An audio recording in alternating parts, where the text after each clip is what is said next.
Bonjour, je suis heureux de vous accueillir et de vous retrouver pour une nouvelle série de conversations atypiques consacrées à l'art et l'habitat cette fois-ci. Habiter, au-delà de signifier vivre habituellement dans un lieu, c'est aussi la façon dont nous investissons l'espace pour le faire intimement sien. Et ça, c'est tout un art.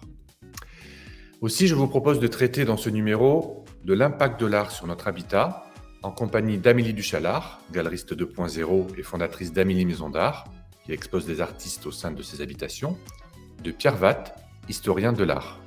Merci à vous deux d'avoir accepté de partager ce moment avec nous. Bonjour Julien. Alors pour commencer, la question c'est de quel type d'art parle-t-on ?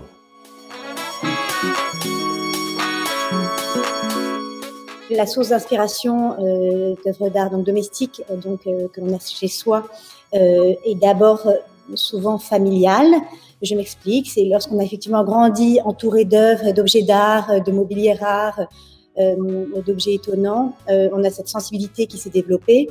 Je dis souvent que l'œil est un muscle et que donc plus tôt il a été musclé, plus vite il est aiguisé. Mais cet œil, il peut être aiguisé aussi avec le temps par d'autres moyens. Les médias aujourd'hui sont aussi un relais sans doute très efficace avec un flot d'images à la fois physiques et digitaux évidemment. Moi, il me semble que c'est quelque chose qui vient du 19e siècle. C'est quelque chose qui vient du fait que tout à coup, on se met... les gens qui commencent à acheter de l'art ne sont plus des gens qui habitent dans des palais ou des gens qui les commandent pour des églises, mais des gens qui vont mettre ça dans des maisons ou dans des appartements. On trouve ça chez Stendhal, on trouve ça chez Balzac, tout à coup qui se disent « mais alors mince, il va falloir faire des œuvres qui sont petites ».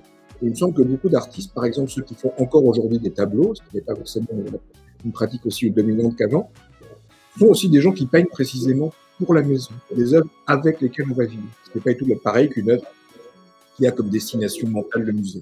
Notre objectif et notre mission au départ, lorsque j'ai fondé la galerie, c'était de remettre l'œuvre à sa place, et ce pourquoi, pour moi, elle est fondamentalement faite, c'est-à-dire pour soi et pour chez soi. Donc effectivement, nous, on présente des médiums essentiellement, comme Pierre vient d'en définir les contours, de l'art domestique. Une œuvre d'art, elle est par nature unique. Là, c'est pas le cas de la décoration. Il n'y a pas une recherche d'émotion qui est cherchée. Il y a un côté utilitaire.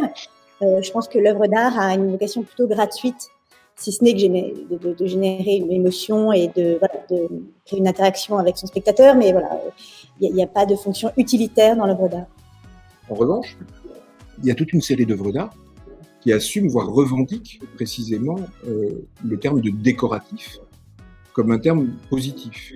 Moi, je pense toujours, je l'ai d'ailleurs souvent cité chez Amélie, j'aime beaucoup cette phrase assez provocante d'Henri Matisse, qui voulait que devant un de ses tableaux, on se sente comme un homme d'affaires fatigué dans un fauteuil confortable.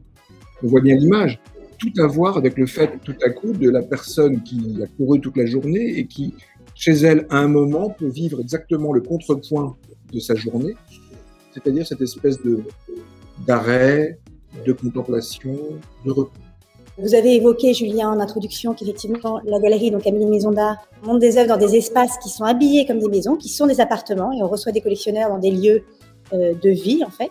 C'est tout à fait intéressant, en fait, de mettre en situation des œuvres au sein de lieux de vie. C'est ce que les clients d'espaces atypiques font dans leur habitat quotidiennement. Du coup, Amélie, vous pourriez nous faire découvrir l'un de vos accrochages ? Ça, c'est dans la galerie qui se trouve dans le 9e arrondissement. C'est la partie salle à manger, où là, vraiment, effectivement, l'œuvre est au cœur de cette pièce, avec des travaux très différents et plus ou moins faciles d'accès.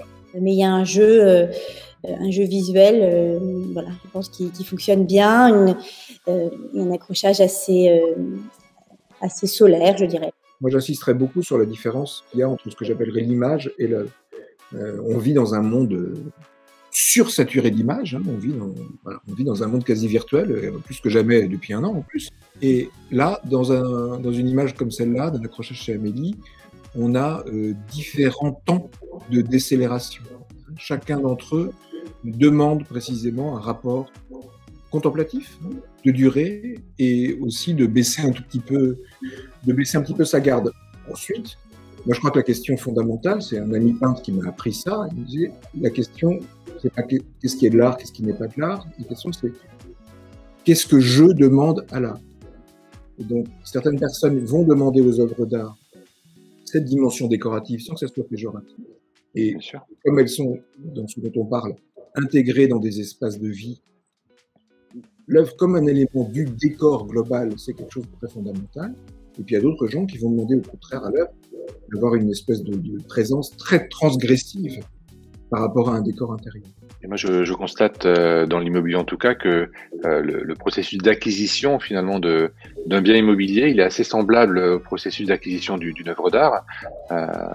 Sauf que dans l'immobilier, il y a un besoin finalement, mais une fois qu'on a passé ce besoin, ces critères assez objectifs d'une localisation, d'une configuration, d'un nombre de chambres, d'un budget, etc., pour déclencher finalement l'achat d'un bien, il faut qu'il y ait un coup de cœur. Et surtout avec des espaces atypiques, ils sont tous différents. Et s'il n'y a pas de coup de cœur, il n'y aura pas d'achat. Et dans l'art, c'est exactement la même chose. Il faut d'abord ressentir quelque chose. Voilà, on le comprend pas, mais ça va être un déclencheur qui est très fort. Si je peux me permettre de rajouter quelque chose, ce qui paraît absolument fondamental, c'est que ce qu'il faut dire aux gens, c'est que les œuvres d'art, il faut qu'ils les choisissent eux. Nous, on est là pour les aider. Et souvent d'ailleurs, quand on nous demande qu'il y a des questions d'association, comment vous faites on me demande souvent mais comment vous faites pour avoir autant d'œuvres qui fonctionnent ensemble.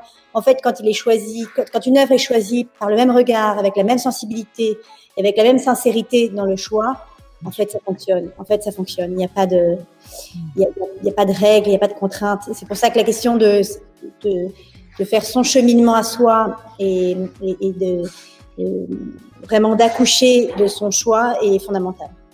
Et on se rend bien compte que l'art, c'est un grand mot qui peut intimider certains, mais je trouve pour ma part que c'est une composante essentielle de la vie, de l'habitat, et c'est ce qui fait que voilà, nous sommes plus épanouis, voilà, dans la vie.